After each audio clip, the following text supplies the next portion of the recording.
श्री गणेशाय जय माता दी। दोस्तों, आप सभी को चैत्र नवरात्रि की हार्दिक शुभकामनाएं। माँ भगवती की कृपा सदा आप और आपके परिवार पर बनी रहे। दोस्तों, आज चैत्र नवरात्रि का दूसरा दिन है। नवरात्र के इन दिनों में देवी भागवत पुराण की कथा पढ़ने एवं सुनने से भयंकर रोग, अतिवृष्टि, अनावृष्टि, भूत प्रेत बाधा, कष्ट योग और दूसरे आदि भौतिक, आधि दैविक तथा आधि दैहिक कष्टों का निवारण होता है। इस पुराण के श्रवण से दरिद्र धनी बन जाते हैं, रोगी निरोगी हो जाता है, पुत्रहीन स्त्री पुत्रवती हो जाती है और इस कथा के श्रवण से आयु, विद्या, बल, धन, यश तथा प्रतिष्ठा प्राप्त होती है। तो चलिए हम श्रवण करें देवी भागवत पुराण की आगे की कथा को। जन्मेजय बोले कि हे भगवान, आपने महान अम्बा यज्ञ के विषय में कहा है। वे अम्बा कौन है, वे कैसे, कहा और किस लिए उत्पन्न हुई है और वे कौन कौन से गुणों वाली है, उनका यह यज्ञ कैसा है और उसका क्या स्वरूप है। हे दया निधान, आप सब कुछ जानने वाले हैं, उस यज्ञ का विधान सम्यक रूप से बताइए। हे ब्राह्मण, आप विस्तार पूर्वक ब्रह्मांड की उत्पत्ति का भी वर्णन कीजिए। हे भूसुर, इस विषय में अन्य ज्ञानियों ने जैसा कहा है वह सब कुछ आप भली भांति जानते हैं। मैंने ब्रह्मा, विष्णु और महेश इन तीनों देवताओं के विषय में सुना है कि ये सगुण रूप में संपूर्ण जगत का सृजन, पालन एवं संहार करते हैं। हे पराशुर सुत व्यास जी, ये तीनों देव श्रेष्ठ स्वाधीन है अथवा पराधीन, आप मुझे बताइए, मैं इस समय सुनना चाहता हूँ। वे सच्चिदानंद स्वरूप देवगण मरण धर्मा है अथवा नहीं, और वे आधि भौतिक, आधि देवी और आध्यात्मिक इन तीन प्रकार के दुखों से युक्त है अथवा नहीं। वे तीनों महाबली देवेश काल के वशवर्ती है अथवा नहीं, और वे कैसे तथा किससे आविर्भूत हुए, मेरी यह भी एक शंका है। हे मुने, क्या वे हर्ष, शोक आदि द्वंद्वों से युक्त है? क्या वे निद्रा एवं प्रमाद आदि से प्रभावित है तथा क्या उनके शरीर सप्त धातुओं अन्न, रस, रुधिर, मांस, मेद, अस्थि, मज्जा, वीर्य से निर्मित है अथवा नहीं? वे किन द्रव्यों से निर्मित है? वे किन किन गुणों को धारण करते हैं? उनमें कौन कौन सी इंद्रियां अवस्थित है? उनका भोग कैसा है तथा उनकी आयु का परिमाण क्या है? इनके निवास स्थान एवं विभूतियों के भी विषय में मुझको बताइए। हे ब्राह्मण, इस कथा को विस्तार पूर्वक सुनने की मेरी अभिलाषा है। व्यास जी बोले कि हे महामती राजन, ब्रह्म आदि देवों की उत्पत्ति किससे हुई, यह समय आपने यह बड़ा दुर्गम प्रश्न किया है। हे राजन, पूर्व में मैंने यही प्रश्न देवऋषि नारद जी से पूछा था। तब विस्मित होकर वे उठ खड़े हुए और उन्होंने जो उत्तर दिया था उसे आप सुने। किसी समय मैंने शांत सर्ववेत्ता तथा वेद विद्वानों में श्रेष्ठ नारद मुनि को गंगा के किनारे विद्यमान देखा। मुनि को देखकर तथा प्रसन्न होकर मैं उनके चरणों पर गिर पड़ा। तदंतर उनके द्वारा आज्ञा देने पर मैं उनके पास में ही एक सुंदर आसन पर बैठ गया। कुशल क्षेम की वार्ता सुनकर सूक्ष्म बालू वाले गंगा तट के निर्जन स्थान पर बैठे हुए ब्रह्मपुत्र देवऋषि नारद से मैंने पूछा कि हे महामती मुनिदेव, इस अति विस्तीर्ण ब्रह्मांड का प्रधान कर्ता कौन कहा गया है, उसे आप मुझे सम्यक रूप से बताइए। हे मुनि श्रेष्ठ, इस ब्रह्मांड की उत्पत्ति किससे हुई है? हे विप्रवर, आप मुझे यह भी बताइए कि यह ब्रह्मांड नित्य है अथवा अनित्य।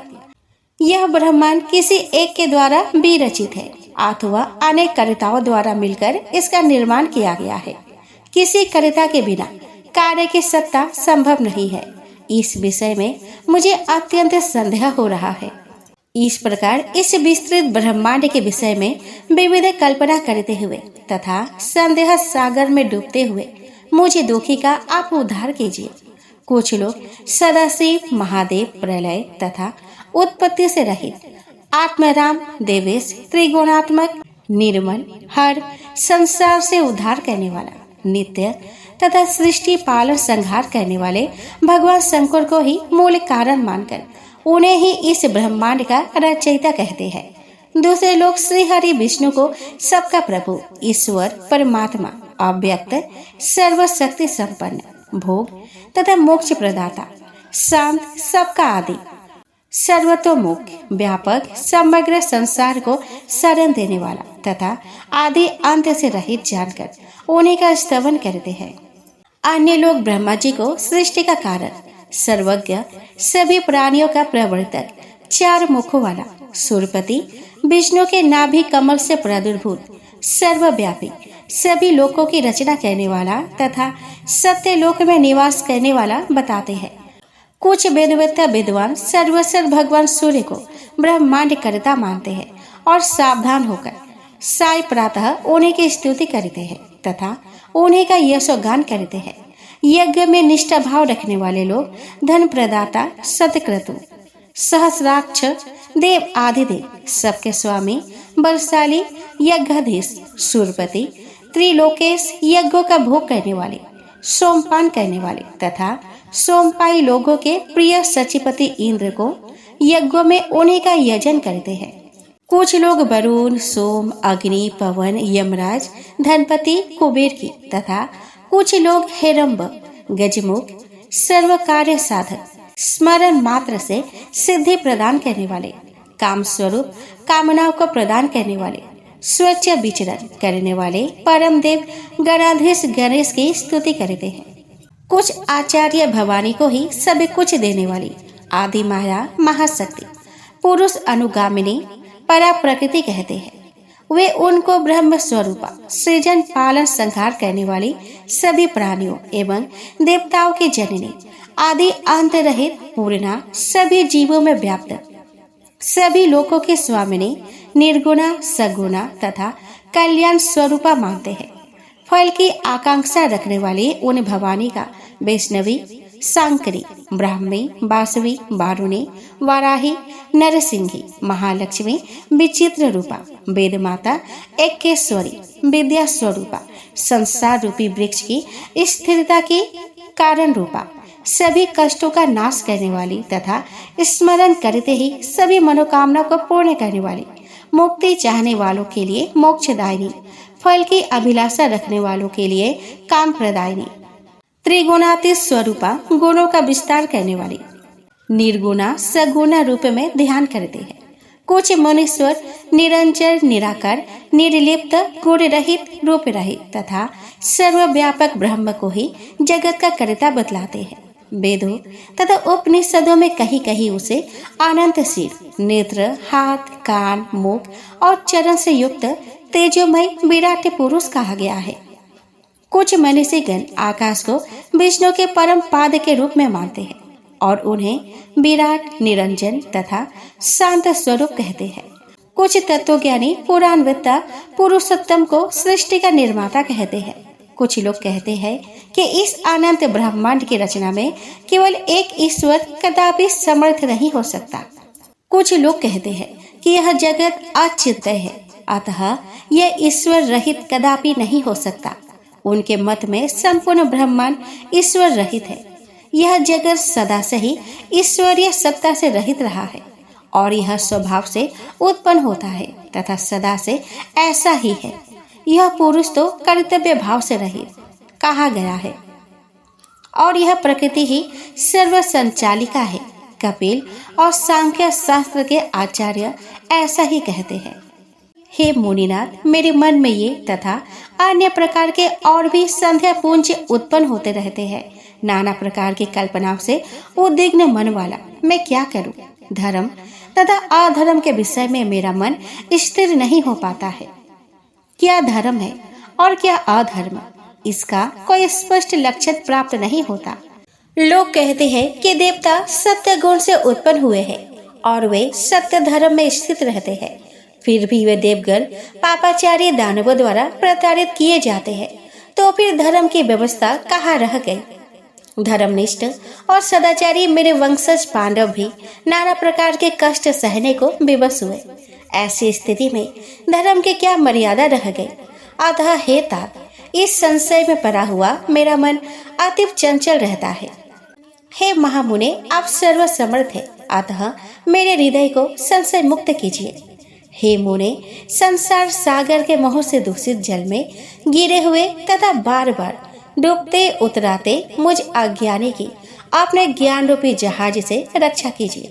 व्यास जी बोले कि हे महाबाहो, हे कुरुश्रेष्ठ, आपने मुझसे जो प्रश्न पूछे हैं उन्हीं प्रश्नों का मेरे द्वारा मुनिराज नारद जी से पूछे जाने पर उन्होंने इस विषय में ऐसा कहा था। नारद जी बोले कि हे व्यास जी, मैं आपसे इस समय क्या कहूँ। प्राचीन काल में यही शंका मेरे भी मन में उत्पन्न हुई थी और संदेह की बहुलता से मेरा मन उद्वेलित हो गया था। हे व्यास जी, तदंतर मैंने ब्रह्मलोक में अपने अमित तेजस्वी पिता ब्रह्मा जी के पास पहुंचकर यही प्रश्न पूछा था, जो उत्तम प्रश्न आपने आज मुझसे पूछा है। मैंने पूछा कि हे पिताजी, इस संपूर्ण ब्रह्मांड का आविर्भाव कैसे हुआ। हे विभो, इसका निर्माण आपने किया है अथवा विष्णु ने अथवा शिव ने इसकी रचना की है। हे विश्वात्मन, मुझे सही सही बताइए, हे जगतपते, सर्वश्रेष्ठ ईश्वर कौन है और किसकी आराधना की जानी चाहिए। हे ब्रह्मन, वह सब कुछ बताइए और मेरे संदेहों को दूर कीजिए। हे निष्पाप, मैं असत्य तथा दुख रूप संसार में डूबा हुआ हूँ। संदेहों से दोलायमान मेरा मन तीर्थों में, देवताओं में तथा अन्य साधनों में कहीं भी शांत नहीं हो पा रहा। हे परम तत्व का ज्ञान प्राप्त किए बिना शांति मिल भी कैसे सकती है। अनेक प्रकार से उलझा हुआ मेरा मन एक जगह स्थिर नहीं हो पा रहा। मैं किसका स्मरण करूं, किसका यजन करूं, कहाँ जाऊं, किसकी अर्चना करूं और किसकी स्तुति करूं। हे देव, मैं तो उस सर्वेश्वर परमात्मा को जानता भी नहीं हूँ। हे सत्यवती धन्य व्यास जी, मेरे द्वारा किए गए दुरूह प्रश्न को सुनकर लोक पितामह ब्रह्मा ने तब मुझसे ऐसा कहा। ब्रह्मा जी बोले कि हे पुत्र, तुमने आज एक दुरूह तथा उत्तम प्रश्न किया है, उसके विषय में मैं क्या कहूँ। हे महाभाग, साक्षात विष्णु द्वारा भी इन प्रश्नों का निश्चित उत्तर दिया जाना संभव नहीं है। हे महामते, इस संसार के क्रियाकलाप में आसक्त कोई भी ऐसा नहीं है जो इस तत्व का ज्ञान रखता हो। कोई विरक्त, निष्प्रिय तथा विद्वेष रहित ही इसे जान सकता है। प्राचीन काल में जल प्रलय होने पर अस्थावर, जंगम आदि प्राणियों के नष्ट हो जाने तथा मात्र पंच महाभूतों की उत्पत्ति होने पर मैं कमल से आविर्भूत हुआ। उस समय मैंने सूर्य, चंद्र, वृक्षों तथा पर्वतों को नहीं देखा और कमल कर्णिका पर बैठा हुआ मैं विचार करने लगा, इस महासागर जल में मेरा प्रादुर्भाव किससे हुआ। मेरा निर्माण करने वाला, रक्षा करने वाला तथा युगांत के समय संहार करने वाला प्रभु कौन है। कहीं भूमि पर स्पष्ट दिखाई नहीं दे रही है, जिसके आधार पर यह जल टिका है। तो फिर यह कमल कैसे उत्पन्न हुआ, जिसकी उत्पत्ति जल और पृथ्वी के संयोग से ही प्रसिद्ध है। आज मैं इस कमल का मूल आधार पंख अवश्य देखूंगा और फिर उस पंख की आधार स्वरूपा भूमि भी अवश्य मिल जाएगी, इसमें संदेह नहीं है। तदंतर मैं जल में नीचे उतरकर हजारों वर्षों तक पृथ्वी को खोजता रहा, किंतु जब उसे नहीं पाया तब आकाशवाणी हुई कि तपस्या करो। तत्पश्चात मैं उसी कमल पर आसीन होकर 1000 वर्षों तक घोर तपस्या करता रहा। इसके बाद पुनः एक अन्य वाणी उत्पन्न हुई, सृष्टि करो। इसे मैंने साफ साफ सुना। उसे सुनकर व्याकुल चित्त वाला मैं सोचने लगा कि किसका सृजन करूं और किस प्रकार करूं। उसी समय मधु केटप नाम वाले 2 भयानक दैत्य मेरे सम्मुख आ गए। उस महासागर में युद्ध के लिए तत्पर उन दोनों दैत्यों से मैं अत्यधिक भयभीत हो गया। तत्पश्चात मैं उसी कमल की नाल का आश्रय लेकर जल के भीतर उतरा और वहां एक अत्यंत अद्भुत पुरुष को मैंने देखा। उनका शरीर मेघ के समान श्याम वर्ण वाला था। वे पीत वस्त्र धारण किए हुए थे और उनकी 4 भुजाएं थी। वे जगतपति वनमाला से अलंकृत थे तथा शेष शैया पर सो रहे थे। वे शंख, चक्र, गदा, पद्म आदि आयुध धारण किए हुए थे। इस प्रकार मैंने शेषनाग की शैया पर शयन करते हुए उन महान विष्णु को देखा। हे नारद जी, योग निद्रा के वशीभूत होने के कारण निष्पंद परे उन भगवान अच्युत को शेषनाग के ऊपर सोया हुआ देखकर मुझे अद्भुत चिंता हुई और मैं सोचने लगा कि अब क्या करूं। तब मैंने निद्रा स्वरूप भगवती का स्मरण किया और मैं उनकी स्तुति करने लगा। मेरी स्तुति से वे कल्याणी भगवान विष्णु भगवान के शरीर से निकलकर आकाश में विराजमान हुई। उस समय दिव्य आभूषणों से अलंकृत वे भगवती कल्पनाओं से परे विग्रह वाली प्रतीत हो रही थी। इस प्रकार विष्णु का शरीर तत्काल छोड़कर जब वे आकाश में विराजित हो गए, तब उनके द्वारा मुक्त किए गए अनंत आत्मा वे जनार्दन उठे गए। तत्पश्चात उन्होंने 5000 वर्षों तक उन दैत्यों के साथ घोर युद्ध किया। पुनः उन महामाया भगवती के दृष्टिपात से मोहित किए गए उन दोनों दैत्यों को भगवान विष्णु ने मार दिया।